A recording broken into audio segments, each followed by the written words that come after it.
Hello everyone, myself Deepika Sharma, Assistant Professor Botany from the Guru Nanak Girls College, Yamunanagar. In this video, I am going to discuss about the life cycle of Penicillium Part 2.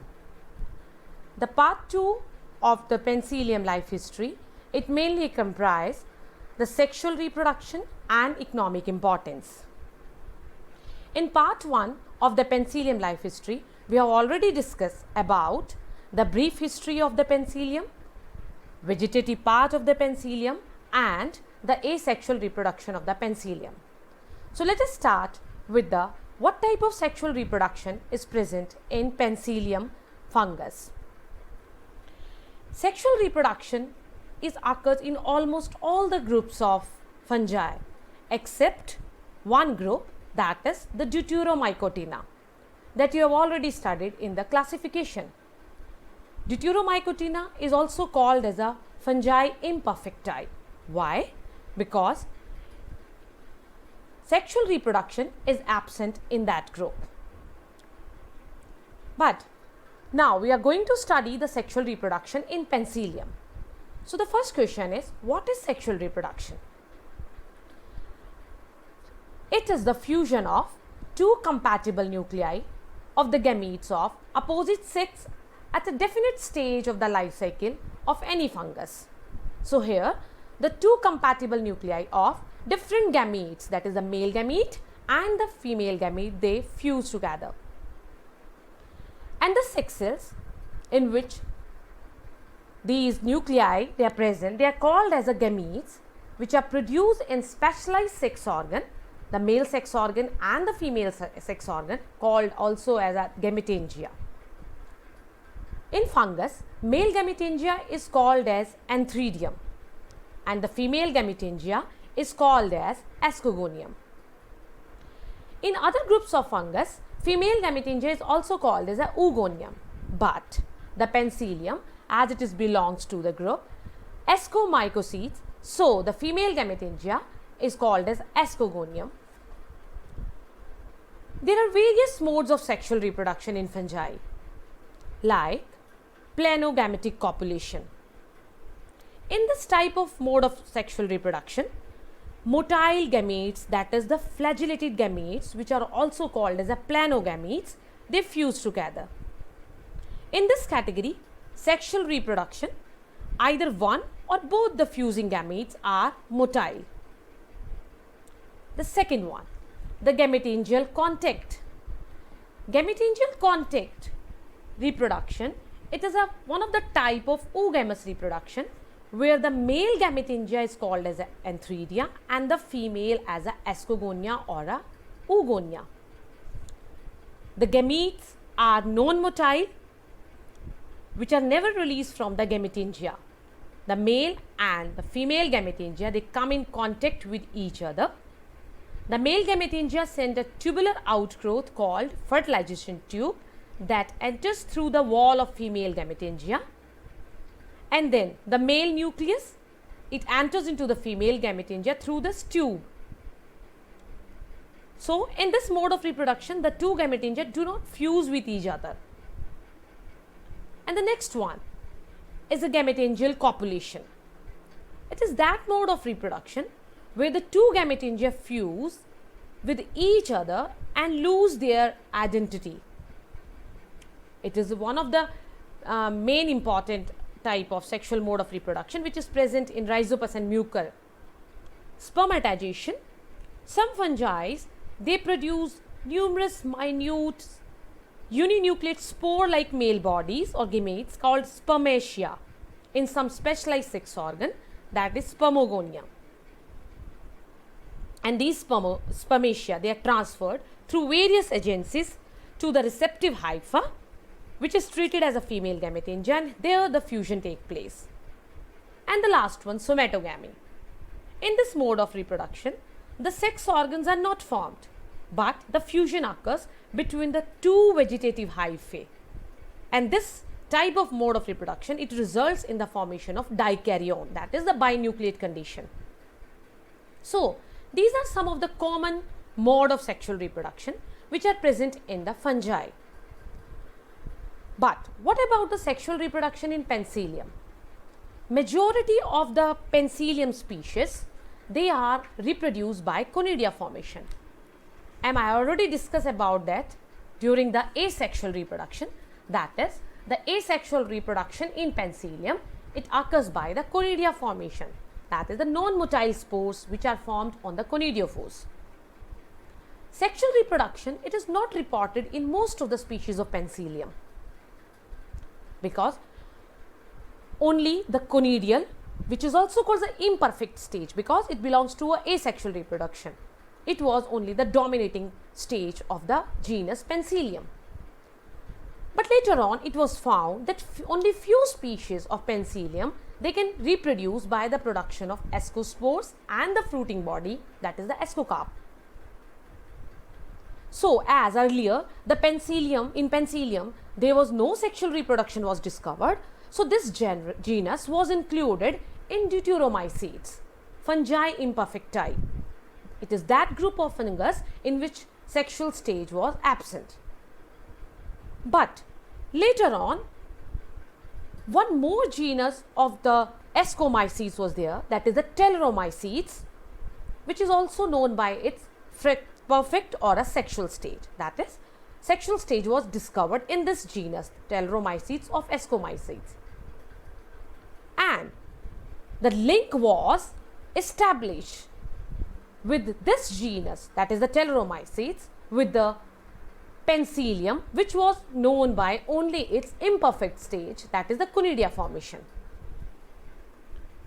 And once it was established that both are the two stages of the same genus, that is the conidial formation, imperfect stage, and the ascospore formation, that is the perfect stage, they are the two stages of the same genus, that is the Telleromycetes. So earlier the mycologists, they describe the Penicillium by the name of Telleromycetes. But the conidial stage, it was the dominating in Penicillium. So till now the Penicillium species, it is the main favorable name for this genus. So the mycologists, they still describe the genus by the name of Penicillium. But still the sexual stage in most of the species of Penicillium is still not known, or they predominantly reproduce by the conidia formation. Now the Penicillium species. In whatever the species of Penicillia, sexual reproduction is present, it is divided into two categories, that is the homothallic species and the heterothallic species. Most of the species of Penicillium, they are homothallic. One example I have given, Penicillium vermiculatum. What do you mean by homothallic? When both the sex organs, that is the antheridia, male sex organ, and female sex organ, that is the escogonium, they are present on the same thallid, then it is called as a homothallic. Only one species, that is the Penicillium luteum, it is described as a heterothallic species. What do you mean by heterothallic species? If the male sex organ, that is the antheridia, and the female sex organ, that is the escogonia, they are present on the different thallus. These homothallic species, they are also called as a monoecious species or the bisexual species, because they produce both the sex organ on the same thallus. And the heterothallic species of this Penicillium, as they produce the sex organ on the separate thalli, so they are also called as a unisexual or a dioecious. Mode of the sexual reproduction in Penicillium species, it is different. In some of the species, it is described as an isogamous mode. What do you mean by isogamous? When both the sex organ, that is the antheridium, and the escogonium, they are indistinguishable, morphologically similar to each other, then it is called as an isogamous. Oogamous mode, When both the sex organs, they are clearly distinguishable. Male sex organ is called as an antheridium and the female sex organ is called as an escogonium. And one more is there, gametangial contact, in which the male sex organ and the female sex organ, that is the antheridia and the escogonia, they are fused by the formation of a tube, and the male nucleus, they entered into the female gametangia through this fertilization tube, and this male gamete which entered into the female gametangia, it fused with the female nucleus. So that's it called as a gametangial contact. So these are some of the common mode of sexual reproduction, that is the isogamous, oogamous or gametangial contact, which are reported in some of the species of Penicillium. Now, the sexual reproduction that I am going to discuss in this video, it is mainly based on the species which are mainly oogamous, which are having a oogamous mode of sexual reproduction. So, advanced type of mode of reproduction in which two sex organs are present, antheridia, male sex organ, and escogonium, that is the female sex organ. But remember one thing, the Penicillium genus, it represents the progressive reduction in the sexuality. What do you mean by this reduction in sexuality? That in some of the species of Penicillium, there is reported a autogamy. What do you mean by autogamy? It is that type where the antheridia, that is the male nucleus, it is non-functional, and the species in which it is reported is a Penicillium vermiculatum. So this whole video, the sexual reproduction, is mainly based on the genus Penicillium vermiculatum, in which we mainly discuss about the autogamy. But in some few species, when the antheridia is functional, that is both the escogonia and antheridia are functional, it is reported in a Penicillium glaucum, then that type it is called as a oogamy. And the one more is there, somatogamy. In some species, the somatogamy, that is the fusion of vegetative hyphae. One hypha will behave as a male and another as a female. So when their fusion within the male and female vegetative hyphae it is present, then it is called as a somatogamy. So there are three modes of reproduction: autogamy, that is reported in a Penicillium vermiculatum; oogamy, the Penicillium glaucum; and the somatogamy, that is reported in a Penicillium cristaceum. And now we are going to discuss about the autogamy mode of sexual reproduction. And the sex organs, male sex organ is an antheridium and the female is a escogonium. Now, the escogonium, as I already told you, that it is a female sex organ of the Penicillium. Escogonium, it develops from an erect unicellular hyphal branch, that is called as a young escogonium. When it is young, it is uninucleate, but later on, as it elongates, its nucleus divide and redivide, forming 16 to 64 nuclei, which results in the formation of a multinucleate structure. So the escogonium is a multinucleate. So what type of escogonium is present in Penicillium? It is a long, tubular, multinucleate and non-septate with slightly curved apical end, because escogonium later on when it matures, it separates from the hyphal cell by a septa formation. So in Penicillium, a multinucleate and non-septate female sex organ is present. Now the antheridium, that is the male sex organ. What type of male sex organ is present in case of Penicillium? A thin walled uninucleate. Now here it is the diagram of antheridium, younger antheridium. This branch it grow upward, but it later on it get coiled with this multinucleate escogonium. This antheridial branch bear at its terminal end a small swollen uninucleate antheridium, which is separated from the remaining hypha by the formation of a septa. So, this slender, tubular and uninucleate branch of the same, if it is a homothallic species, or from the neighboring mycelium, if it is a heterothallic species, it is called as an antheridium. So, these are the two sex organs of the Penicillium, that is escogonium, multinucleate and non-septate escogonium, and the tubular and uninucleate antheridium. In Penicillium, the complete sexual reproduction occurs in a 3 phases. Actually, for sexual reproduction, it completes in 2 ways. That is, one is the fertilization, that the fusion of male and the female, which results in the formation of a diploid body. And then that process is called as a fertilization. And after the fertilization, meiosis occurs. So, mainly the sexual reproduction, in broad terms, it takes place in 2 ways, that is the fertilization and the meiosis. Here, in case of Ascomytuna group, the fertilization process, it is divided into 2 phases. The one, the plasmogamy, that is the fusion of 2 protoplasm. Because in Ascomycota, the characteristic feature is that plasmogamy is not immediately followed by karyogamy. What does it mean?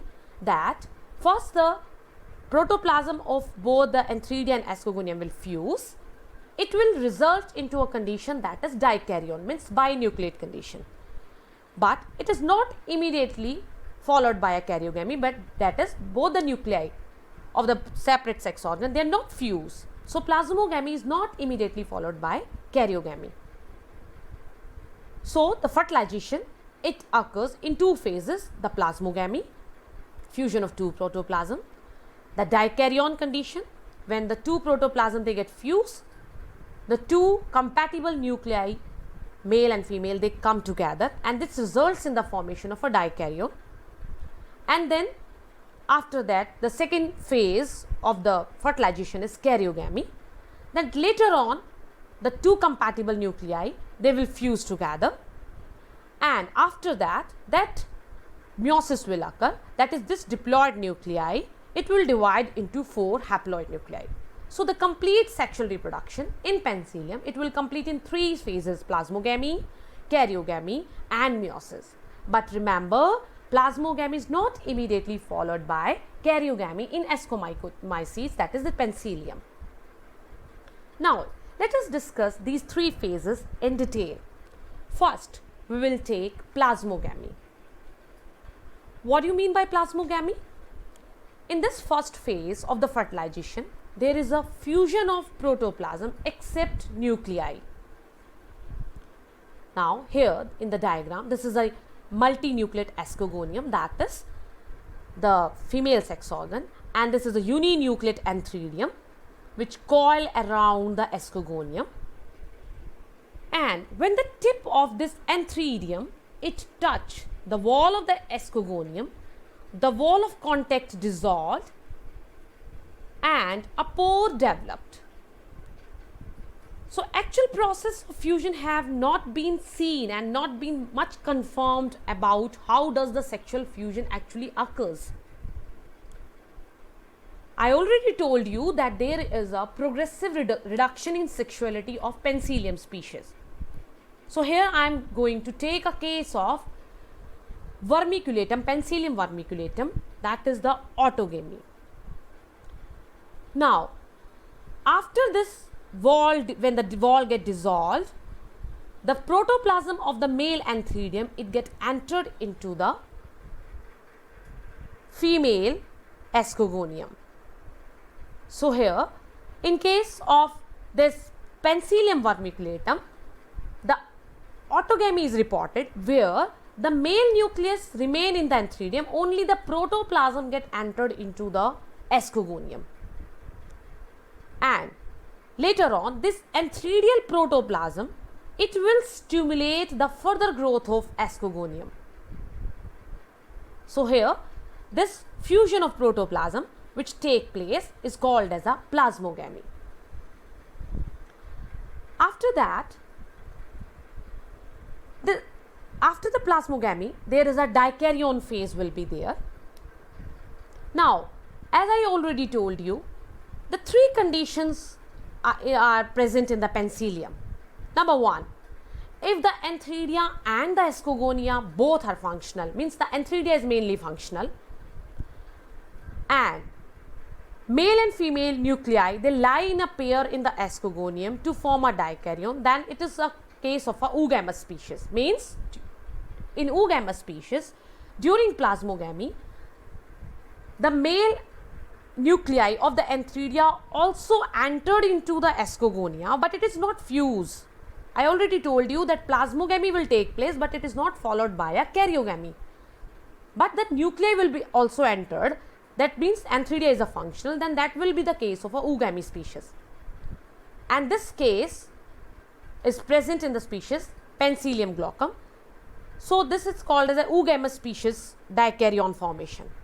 But I mainly emphasize the sexual mode of reproduction based on the Penicillium vermiculatum, and in this species of the Penicillium, autogamous species, that is the autogamy is present. Here the antheridia is non-functional, means the nuclei of the antheridia is not entered into the female escogonium. Only the protoplasm will go entered into the escogonium. So how does the dikaryon formation is present to take place in the Penicillium vermiculatum? Actually, the escogonium nuclei, they divide by conjugate divisions, and the pairing occurs between the nuclei of escogonium itself. The antheridium nuclei either it degenerate or it remain in the antheridia. So this type, where the antheridia is non-functional, it is called as an autogamous species. Third, in some species, the somatogamy species, there occurs the pairing between the nuclei of different vegetative hyphae to form dikaryon. And this species in which the somatogamies take place, that is the Penicillium crustaceum. So the dikaryon formation, that is the pairing of two compatible nuclei, it can be take place by these three ways. That is the oogamous species, autogamous species, or somatogamy species. But because this reproduction, sexual reproduction that I have taken in this video, it is mainly based on the autogamy. So here in this case, the antheridia is non-functional, and the pairing occurs between the nuclei of the escogonium itself. Means the nuclei of the escogonium, they form a dikaryon itself, and the nuclei of the antheridium, it either degenerate or remain in the antheridium. But the protoplasm of the antheridia will enter into the escogonium. So how does this autogamy, or how does this whole process occurs? That in spite of the non-functional antheridia, the dikaryon phase is present or occurs. We will discuss in the next. All the changes that take place after the plasmogamy, they are called as a post-plasmogamic changes. Because in plasmogamy, only the protoplast it enters into the escogonium, and plasmogamy not immediately followed by a karyogamy, means no fusion is take place. Escogonium, after the plasmogamy, it divides into large number of cells. Now see, these are the cells, the large number of cells, they formed in the escogonium, and they are arranged in a rows. After the plasmogamy, when the protoplasm entered into the escogonia and nuclei remain into the antheridial, then dikaryon phase started, which is act as an intermediate stage.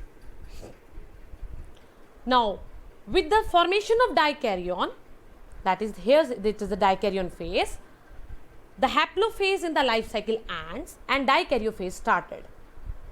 Now I already told you that it is only the nuclei of the escogonium will divide, but the nuclei of the antheridium will not enter into the. So here in case of this Penicillium vermiculatum, a pairing of nuclei of escogonium, which is multinucleate, it will occur. And when this pairing of nuclei of S cogonium occurs, it results in the binucleate condition. Now, slowly after this pairing, all these cells which are arranged in row, they become a binucleate. Now, these dikaryotic cells, now these cells with a binucleate condition, now they are called as a dikaryotic cells of S cogonium. They send out some small protuberance or outgrowths, and these outgrowths, they are called as a exogenous hypha. Two nuclei of each dikaryotic cell in S cogonium, they divide simultaneously. That division of these two nuclei, binucleate condition of S cogonium cells, this is called the conjugate division. When they simultaneously divide, one pair of nuclei will shift to this outgrowth, that is the exogenous hypha. It again divide and redivide to form these exogenous hypha. But all these cells of exogenous hypha, see here, they are binucleate, means dikaryon phase. So here the karyogamy still not take place, only the exogenous hypha formation is here. Now, this terminal functional cell of this exogenous hypha is called as a Eschers mother cell. So, this is the Eschers mother cell with a dikaryon. So, all these changes which take place after the plasmogamy, these are called as a post-plasmogamy changes which occurs in the phase dikaryophase. Now, the karyogamy. Now, see this is the S cogonium segment with a row of cell. Each cell is binucleate, and these are the exogenous hypha with the dikaryon, that is the binucleate condition, and the terminal cell of these exogenous hypha is called as a Eschers mother cell. Now, what is karyogamy? It is the fusion of two nuclei. So, before karyogamy, plasmogamy will take place. In plasmogamy, the fusion of male and female nuclei is not take place. It is only the fusion of protoplasm. But after that, later on, the fusion of two nuclei is take place, which is called as a karyogamy. And this karyogamy, it take place in the terminal cell of the exogenous hypha, which is called as a Eschers mother cell. Now, this Eschers mother cell, it may form directly or some by crozier formation. Now, I am not going in detail about the development of this Eschers mother cell. Here I have shown in this diagram, it is the direct formation of Eschers mother cell. So, the karyogamy process, it is take place in this directly formed Eschers mother cell. Now, nuclear fusion, it take place in this Eschers mother cell, and both these nuclei, that is the dikaryotic nuclei, they fuse to each other in this young Eschers. Now, this Eschers mother cell, it is now called as a young Eschers, and it results in the formation of a diploid nuclei, which is also called as a synkaryon. So, here complete the process of karyogamy, which take place in the terminal Eschers mother cell, and after the karyogamy, that means when these two nuclei they fuse with each other to form a diploid nuclei, that is the synkaryon, this whole structure is now called as a young Eschers. So, this cell with the diploid nucleus with the apical position is, which is called as a Eschers mother cell, is now called as a young Eschers. Now, after the karyogamy, the third phase of the sexual reproduction, that is the meiosis, in which ascospore formation take place. Now, I already told you that during the karyogamy, there was the formation of synkaryon, that is the diploid nucleus of the Eschers mother cell. Now, after the formation of this diploid nuclei, now it is called as a Eschers, young Eschers. Now, these synkaryon diploid nuclei, it will divide by meiosis. The meiosis 1, it will result in the formation of 2 nuclei, then meiosis 2, which results into the formation of a 4 nuclei. Now these 4 nuclei, because they formed after the process of meiosis, they are called the 4 haploid nuclei. After the meiosis process, or after the formation of these 4 haploid nuclei, they will divide by the mitosis, all the 4, and they form a 8 daughter haploid nuclei. Because after meiosis the chromosome number is reduced, now they are haploid.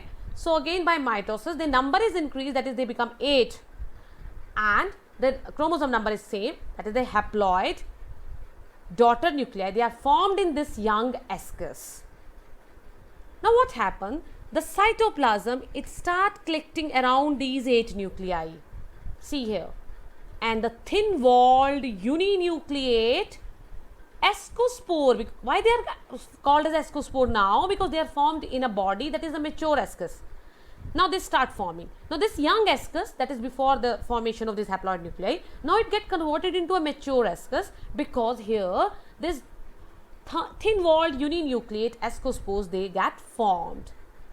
So this is the formation of ascospores which is take place in a mature ascus. And these ascospores, because they are formed after the process of sexual reproduction, so they are called as a perfect spore or the sexual spores. Now, during the formation of these ascospores in the ascogonium, there are some sterile hyphae which are not involved in the sexual reproduction, but they start collecting around that ascogonium.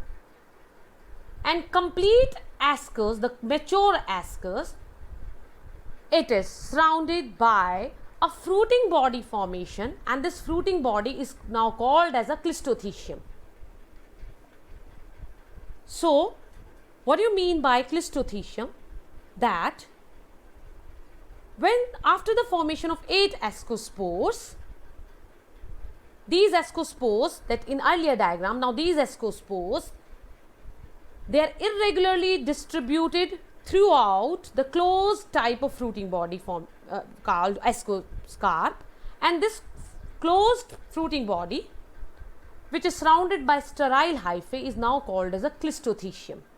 So what type of fruiting body is present in a Penicillium? It is a clistothecium, because it is a closed type fruiting body, and it does not bear any regular aperture for the liberation of the ascospore, and this complete closed fruiting body, it is surrounded by a sterile hyphae, and these sterile hyphae, they form a covering like growth on this fruiting body, and this is called the peridium. That is the outermost layer of the clistothecium is called as a peridium. Now this peridium, it may be pseudoparenchymatous, means sometimes it is tightly packed, or sometimes it is just have a loose network of hyphae. And in this clistothecium, these asci, that is a mature asci, which have a 8, each asci they have a 8 ascospores, they are irregularly arranged in this fruiting body. So the fruiting body, clistothecium, it consists of a irregularly distributed asci which have a 8 ascospores, that is the sexual spores or perfect spores called as a ascospores. Each ascus, or that is the asci in which these ascospores they are formed, it is a pear-shaped body, and these ascospores, they are round to a globose in shape. Their wall is smooth, or sometime it is also sculptured. So this is a complete clistothecium body which have an irregular arrangement of asci with the ascospores. Now, after the formation of this fruiting body, the wall of the asci is dissolved, and ascospores they start float in the nutritive fluid which is formed by the disintegration of the wall of the asci. Inner layer of this peridium and the ascogenous hyphae, they all get dissolved to form this nutritive fluid, and finally this peridium also, which is formed by the sterile hyphae, it also decay, and all these ascospores they get liberated. These ascospores, when they fall on a suitable substratum, Under suitable condition, they germinate to form a germ tube, and finally they grow to form a mature mycelium which is branched and septate. So in this way, these ascospores, they after liberation, they germinate to form a complete mycelium. So here there is a ascospores they are seen, which on getting the suitable conditions, they germinate to form a mature mycelium. We already discussed. Now, the complete life cycle of Penicillium, the summary of the Penicillium life cycle. Penicillium, I already told you, divides by two ways, asexual reproduction and the sexual reproduction. Here on the upside, in first video, I have already told about the asexual reproduction, in which it is divided by the formation of conidia, that is the non-motile spores. These conidia, they germinate on getting suitable conditions, and by forming this germ tube, they again form this vegetative mycelium. That this type of reproduction which take place with the help of a conidia, it is called the asexual reproduction. Here this is the summary of the sexual reproduction. The two sex organ escogonium and the one more sex organ antheridial branch is there. They coil with each other, the plasmogamy take place. After the plasmogamy, karyogamy is not take place, because plasmogamy is not followed by karyogamy, and only the protoplasm get entered into the escogonium, and the escogonium nuclei, they form binucleate conditions after forming a row of cells. Antheridial nuclei, either it degenerate or to remain in antheridial, it only stimulates the formation of a escogenous hypha. Now, after this binucleate or dikaryon phase, these outgrowths are formed in middle cells of the escogonium, which are called as the escogenous hypha. Terminal cell of this escogenous hypha is called the escus mother cell, in which karyogamies take place. Now the karyogamies take place, that is the fusion of both the nuclei, and after this formation of diploid nucleoid, that is the synkaryon, this escus mother cell is now called as a young escus.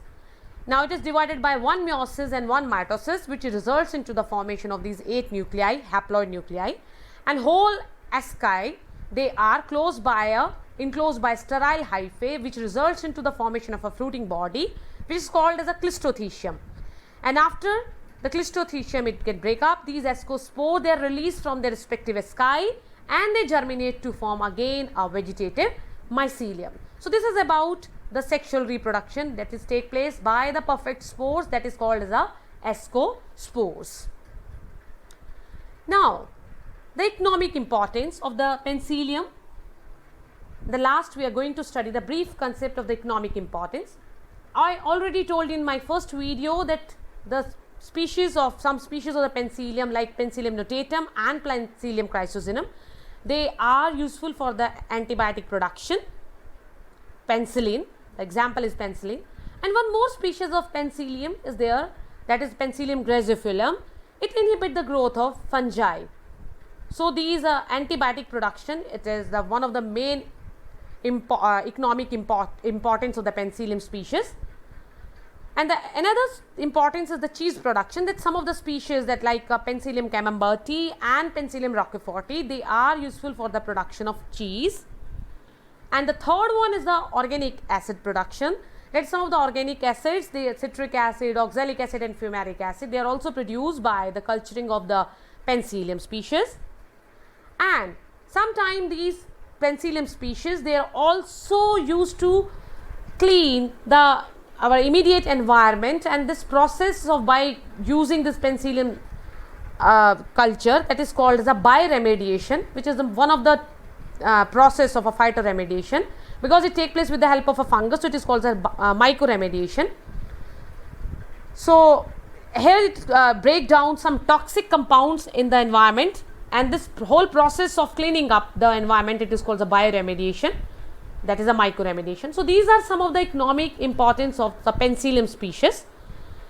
So it's all about the sexual reproduction and the economic importance of the Penicillium species. Thank you.